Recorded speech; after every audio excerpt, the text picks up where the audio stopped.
Greetings, this is Vane and welcome back to Let's Play Sid Meier's Civilization 6. Okay.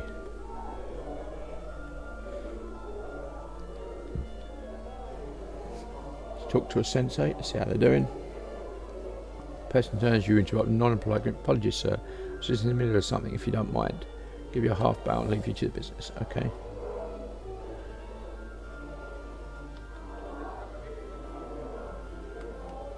Mortuary and the headless, who looks like they've already got a head. Friend appeared to be as old as its news. Okay. I'm gone.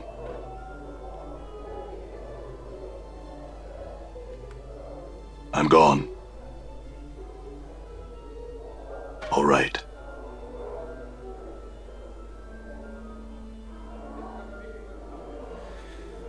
It's clear there's something very wrong with this man. The way he lurches about, bumping into things and staring off blankly into space. As you approach him, you last realise his plight is headless.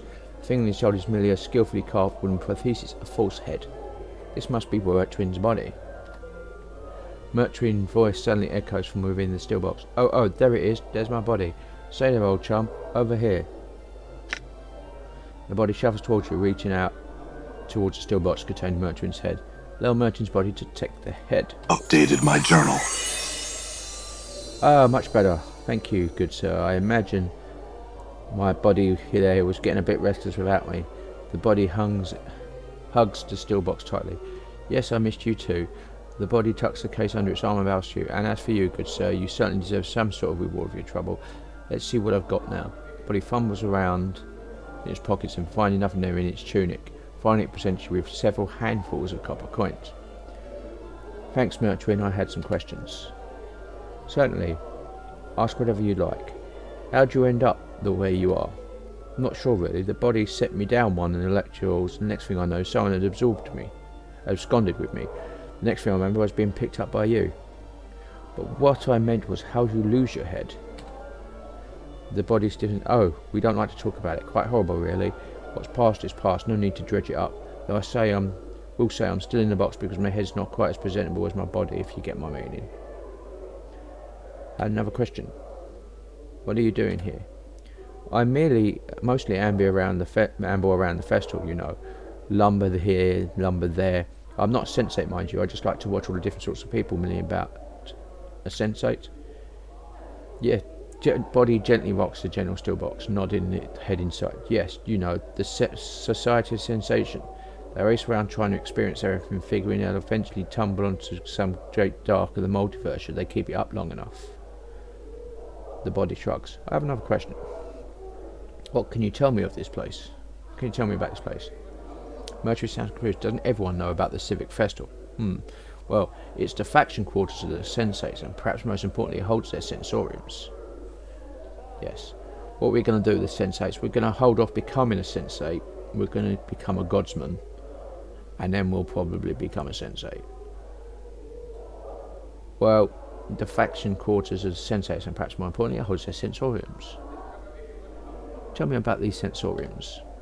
The doorman here can explain them better than I, sir, but they're chambers that house many enchanted stones, which in turn hold various experiences and sensations, which have been recorded onto them.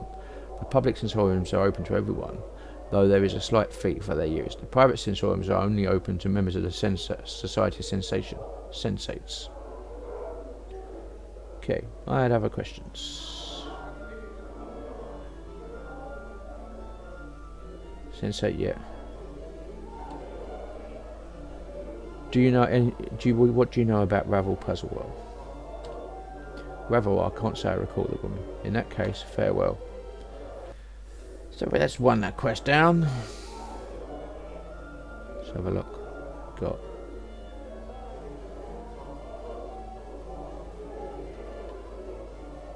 quest A. It's a life-size granite statue of a woman standing with his arms by his side, eyes closed. It's an excellent craftsmanship, exquisitely detailed and incredibly lifelike. So much so, in fact, that you find yourself wondering if it really is a statue at all. Greetings. Touch the statue. You touch the statue and find out why the clothes at the dormant are grey cloth rather than rock. The skin is as hard as granite. Why would someone clothe a statue? What do you mean? Strike the statue. As your mate strikes the statue,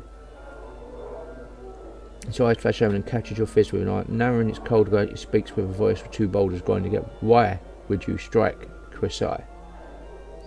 Forgive me, I was only meant to see if you were truly a statue. He nods, frowning. You are forgiven. However, one feels you are lacking patience. Perhaps I had some questions. The statue remains silent. Hello, my questions? Wait for a response. There's no response. You get the sense that Carol might be testing your patience. Keep on waiting. A few minutes pass and Kusai has failed to respond. Wait quietly for a few more moments. The statue opens. He gazes at you, cold grey eyes. He speaks ponderously with a voice like two boulders grinding together. Your patience is noted. Kusai will speak with you now. I have questions about you. After a period of silence, he speaks. Ask. What was it you were meditating upon when I first found you? Query meditates upon the way of stone. The way of stone? Kronos. A philosophy, a method of combat. With it, Christ seeks to achieve invulnerability. Invulnerability, you'd be unbeatable in combat. Yes, now, the way is not yet perfect. Kusai will make it so one day. Kusai knows this. Can you tell me what you've discovered so far? Kusai, no one has asked Kusai to share his knowledge of the way. Kusai shall do this now. He begins to speak at length, slowly and carefully. Listen and learn the way of stone. Updated my journal. Yay! Bonus armor class. After hours of listening and many questions, you come to understand what little of Kusai's way of stone he can teach you. In combat, you use it to resist you and deflect your enemy's blows, improving your armor class. As Kusai, I had other questions. I have questions about this place. This is the Cyrix Festival. Need you know more? Find another to ask. I had other questions. What do you know of Ravel Puzzle World? Nothing. That's what I wanted to know. Farewell. So, my armor class, where is it? It's gone down. Permanent armor class 9.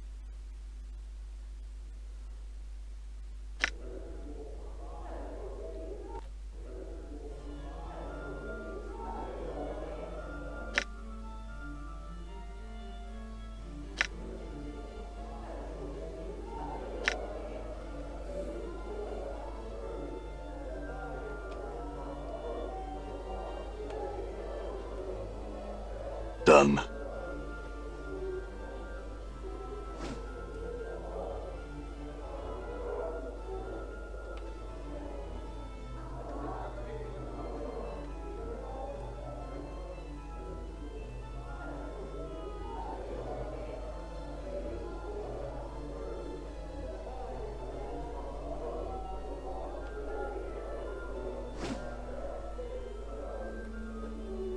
Done. Guys, it's the crooked.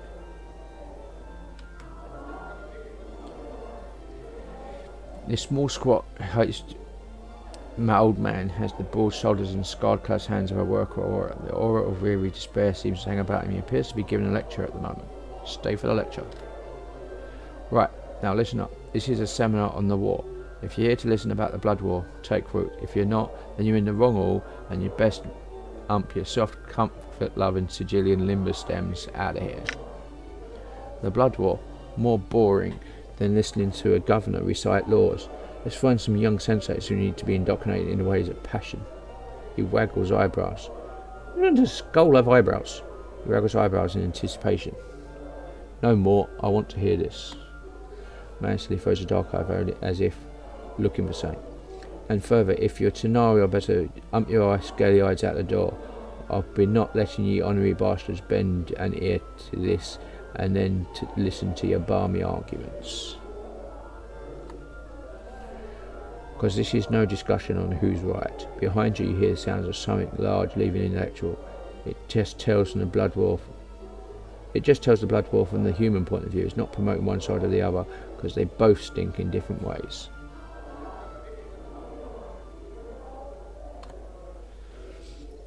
The speaker becomes somber. So, what's left of you here wanting to hear some of the blood war stories, tales about the war?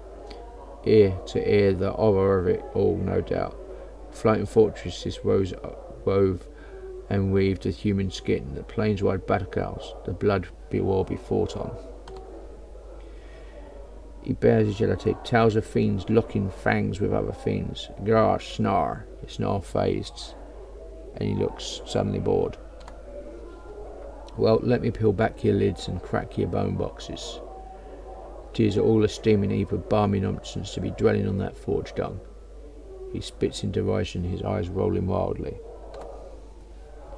I'll tell you this though, you can't imagine the scale of the blood war is fought on. Nothing you've seen, heard or participated in, nothing compares. Time, numbers of legions, sheer bloodshed, nothing compares, Burks.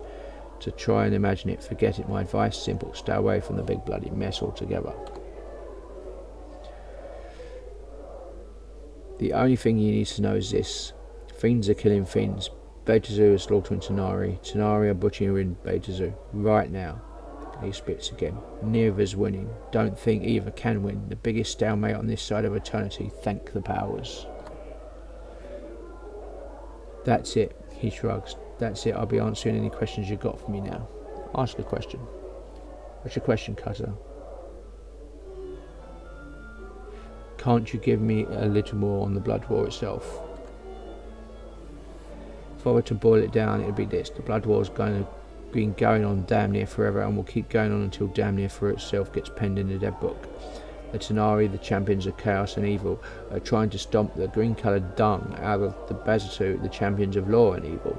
They butcher each other over how each of them thinks evil should be, if you can believe that, huh? What do you think would happen if someone stopped the blood war? You can't make any piking difference in the war. It's too sodding big. You're a stone, a pebble in the ocean. That's a pebble in another ocean, which is a pebble in another ocean, and so on and so forth, until the stench cows come home. As a pebble, your goal is not to be noticed and sink to the bottom of the rest of the dregs. Go on. If you could make a difference, which you can't, you shouldn't try, because then the planes would tumble on down. The planes would tumble down? Why? He holds his hand up like this. The blood war's like a big bloody support beam propping up the planes, kicking it down, and a lot of planes come tumbling down with it. Lots of baggage rests on the back of the wall. He suddenly bays like a donkey, laughing bitterly. The biggest, nastiest pack animal of the plains. Go on. He grins cynically. Besides, as some say, war's great for business. He laughs hollowly and then looks at you as you could suddenly cry. Heh. Never you mind that. Another question. Are you all right? You look pained. The man smiles. Aye, listen, Carl, I'm no priest, nor would I want to be one, but hear this, keep evil out your heart. When you die with evil in your heart, your spirit falls to the lower planes where you become a petitioner. Any guesses as to what happens then? Petitioners in the abyss on Baldur get twisted into foot soldiers and get to fight in the blood war for all eternity. He chuckles, shaking his head. So that's the darkness of why the Baldur and Zatari try to corrupt all they touch, because they need more troops. Eat this, keep evil far from your heart, Burke. Okay. What started the blood war? You got a right to be curious as what started this whole sodding soupy mess in the first place. That what set the fiends to locking horns with the first players biting and clawing each other until there was the only reason they were alive. Simple, they met. Tanari and Baldur crossed each other one day like two drunken bigots they set to fighting. That's simple. Franz, well, no, park that. Imagine two drunken priests who believe each knows the only way to live. Now make those priests whip with scales and fangs and horns and a cruel streak 7 leagues wide and put them in an itty-bitty sodding cell, and you have a good idea of the love that can spring forth. And there you have it, the origin of the blood war. Why are two evil races fighting? One believes that evil should be nice and orderly. One believes that evil should be chaos running rampant across the plains. Both evil, but it doesn't mean they can agree on anything. Bad blood, bad blood. Each wants to exterminate the other, so only their brand of evil remains. They hate each other like... He wrings his hand together trying to find the right words. You see, they don't hate like we hate. We don't even know what hate is. We have one word for hate. They have. His voice drops. Thousands upon thousands, their meanings twisted and piled like bodies. That's why they fight. Whew. How does one get hired into the blood war? You know, every once in a while some leather-headed Burt comes around asking about a job in the blood war. They want some jink, they want a quick stint and then to get along with their lives. Mayhap I was one of these leatherheads. Mayhap I was a sellsword and heard there was a little jink to be made in the war. Got me interested. Taught me a lesson, it did. We're like ants running around the hills of dancing sulpite gods. I saw big men who claimed to be big soldiers. He shakes head. Paper soldiers. War's a furnace for them. Makes them wake up or burn. How'd you survive the blood war? Man's face darkens. Well, that's the one thing I can't speak of, Cutter. Suffice to say, a man does what he has to do to escape the war. But a woman named Vrishka told me you had to murder your own men to escape the war. The man's face becomes red with anger. Watch your mouth, Cutter. That's a lie. Foul, foul lie. You bar me, jawing with a fiend over the war and believing every word of it. That's what she told me. I didn't say I took it as the truth. Well, I'll tell you what happened, Burke. He sighs and calms down. I was part of the company of the Blaving Effigy. Part of its original number was 53 mortal mercenaries, although only 9 of us remained, camped somewhere in Avernus. We were awaiting reinforcements for the next battle. Go on. Well, my tour was nearly done when, in fact, I was to leave after the battle. The trouble was, had I died there, I would have been theirs forever. Too much blackness, too much evil in my heart. I would have ended up a petitioner in Baldur, an eternal soldier in the war. He shudders at the thought. Me and 2 other lads fed like dogs. That's what happened. We scurried across the plain for a handful of days before we came in this great pillar of living heads. An awful sight it was. They jabbered and hissed at us, calling us to come closer. That night I stole away from the others and went and talked to the pillar. Gracie shuts his eyes and rubs his temples. I asked the pillar how I might be freed, how I might escape Baldur, and it told me in exchange for the 2 of my brothers. He is quiet for a moment, biting on his knuckles as if fighting back tears. To me, at the time, that was just math. Sounds like you murdered them to me. He nods. Not sure I'll forgive myself. Now I'm just a soldier looking for a place to die, trying to erase a stain of evil, cleanse my inner guesses before I die and return to the blood war. I lecture here to keep people away from all that, to prevent them from having to make a choice. Have a choice like that. That's fine. Right, this is the last bit then. Some of you are sensates, so there's one thing I'd like to say. Don't sign up to see what the Pike and Blood War's about. Don't be a balmy idiot. Use a sensory stone if you've got to know, but stay the hells away from anything to do with the Blood War for real. Listening. Tis just not worth it. Tis. For a moment he looks at great pain across his face. It looks as if he's going to eat. Not worth it at all. It's the end of the session. Farewell.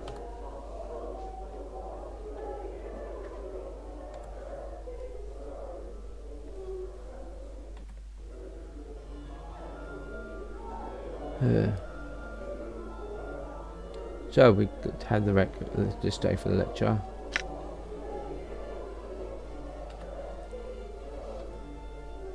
Get back to where we can ask questions.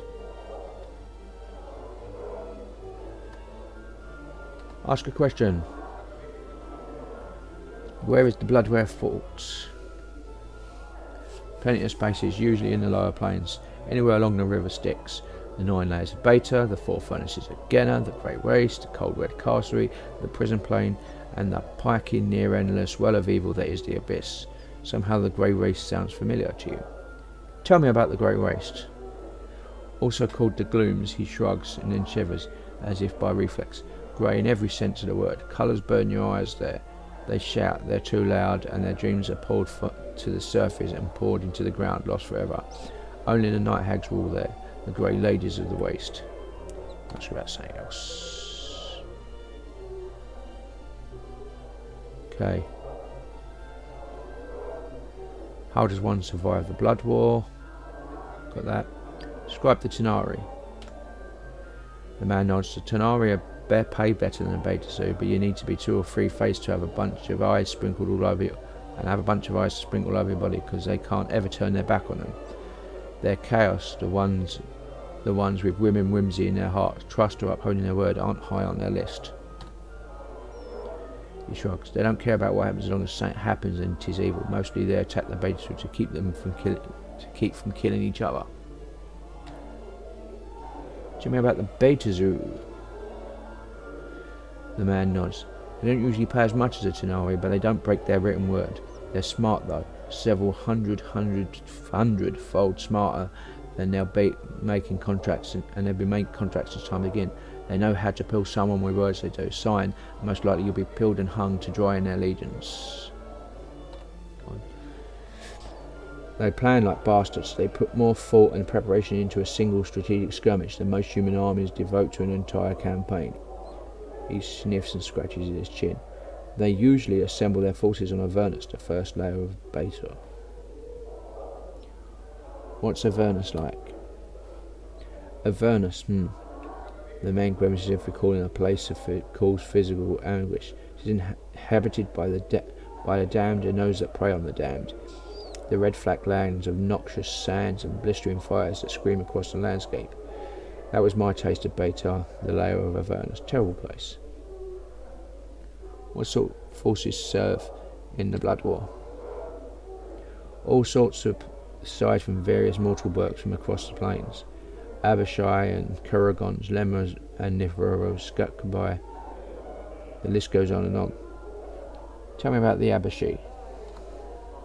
They're the grunts in most Beta armies. They're different sorts, black-scaled ones being the weakest and most common. But other forces. Cornugons. Cornugons are dead hard cutter.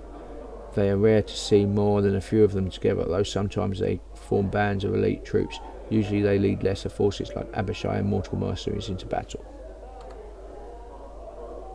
Tell me about Lemures. Lemures are these things that look like melted people. Annoying little sods that regenerate even as you're killing them. They're oblivious to danger and pain, and so never run away from a fight. Mostly good for dying on the front lines and not much else.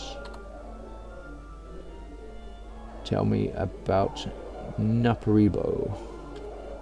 Fat little pikers that have these tiny heads, deaf, dumb and blind. They exist to die on the front line. Hard to kill too. Even the most wee bit of them grow back to a whole one if you let it. Okay. Tell me about the Succubi. Tanari, lovely but dead evil they are. They seduce mortals when trying to drag them into the abyss. He nods to fall from grace. No offence, my lady. None taken, you are quite correct.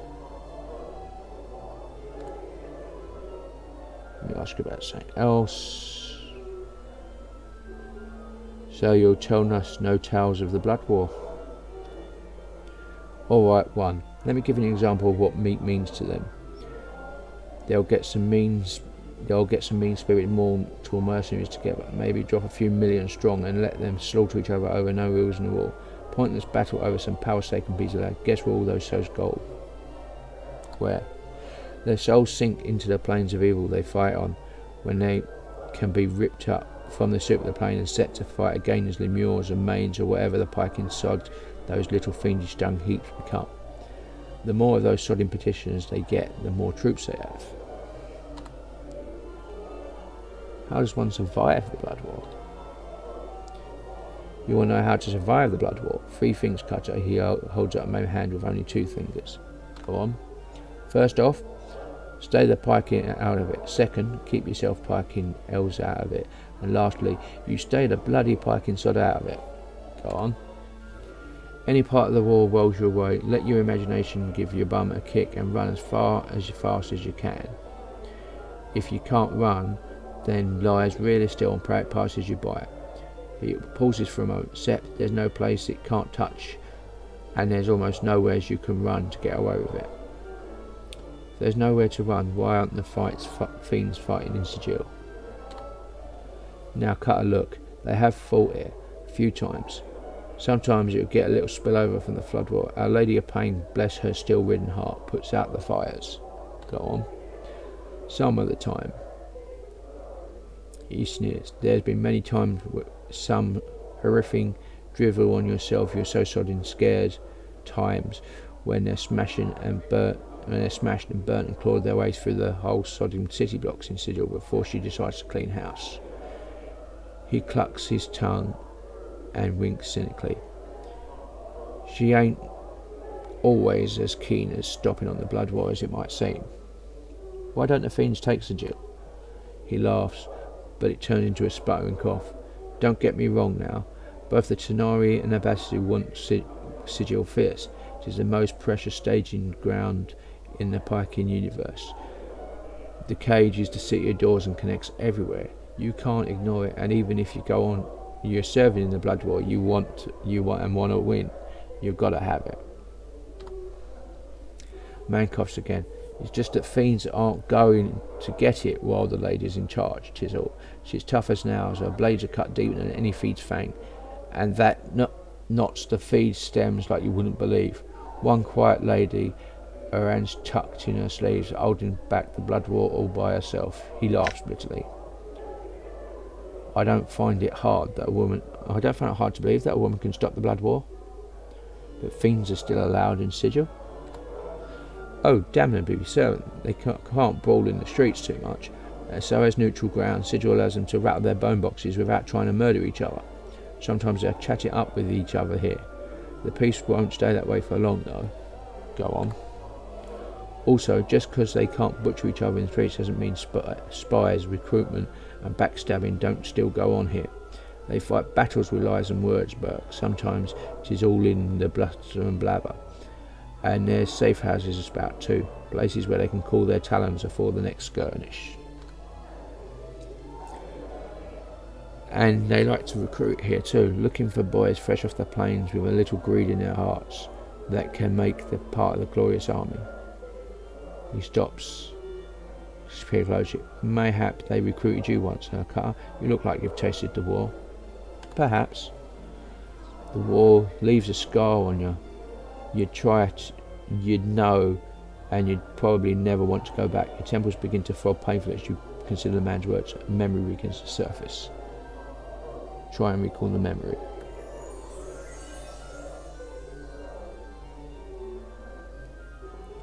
The lecture hall begins to fade from your mind as terrible vision begins to seep from the base of your mind. Visions of a place where seasons are like nothing you've ever felt or heard or tried to shut out. A place where prayers go unheard, falling like stones to the earth.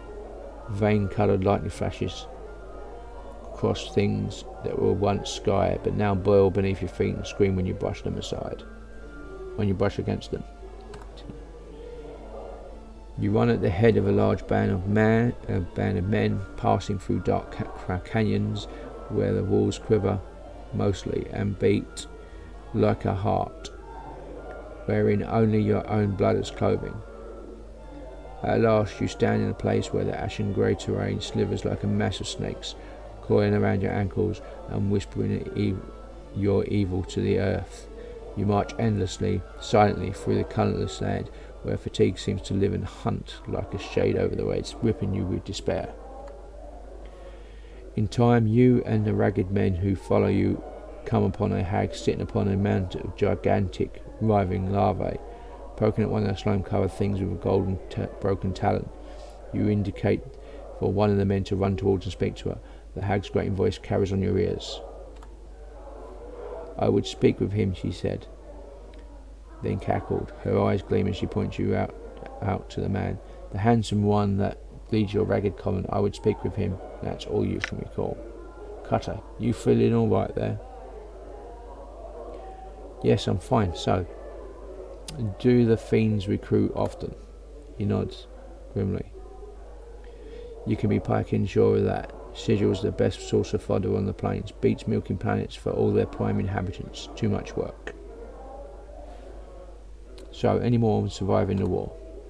Aye, whatever you don't talk about the blood war with any fiend, or any diva or archon for that matter. Just don't talk about it, period. Because you never know who else you're really chatting with. and all of them might get mighty touchy when you bring up the war.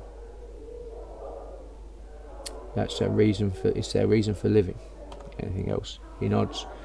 Don't go through any portal unless you're making sure you know where it leads. Maybe you haven't heard tales of clueless planewalkers stepping through a portal and ending up smack dab in the middle of a blood war skirmish. No way you haven't heard of them, because those sods are dead, dead, dead. Okay, anything else? And whatever you do, never sign up for a tour of duty, no matter how much jink they flash in your mug. Certain death and signing on for a tour in the blood war are the same thing, cutter. Why is that? Chances are when you sign up, they'll tell you so your tour of duty will be is till time itself grinds to a halt. Even death wouldn't be a release, because then you can sink into the lower planes and get dragged back up as something worse than before. Then they've got their talons on you for all eternity.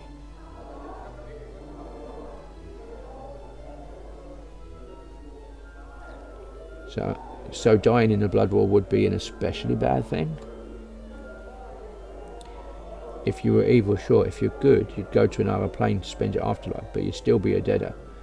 For me, I've still got a lot of evil to wash from myself, so if I died in the lower planes, they would have me lock, stock and barrel. You go to another plane when you die. Can you explain that?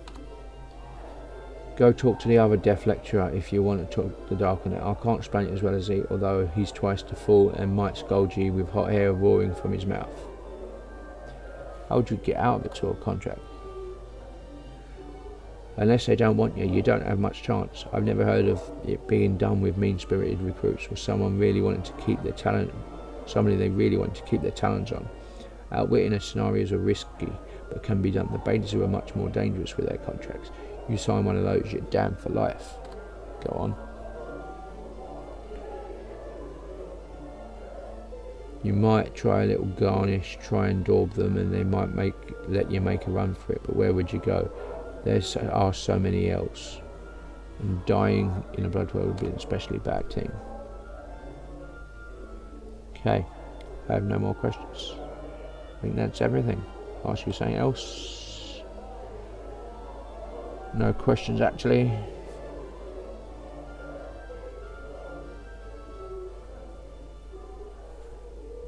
Okay. And we finished the thing. There's the lecture.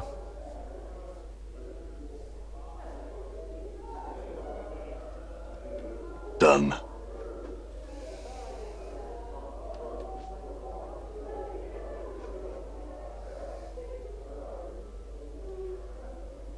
Okay. All right.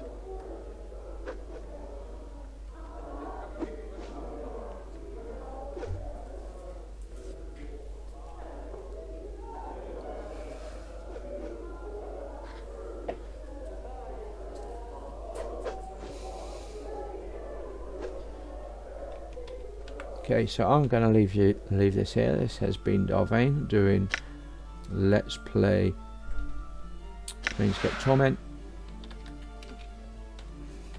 If you like what you see in here, be sure to like, subscribe, share and comment. Please consider sponsoring me on Patreon, and until next time, goodbye.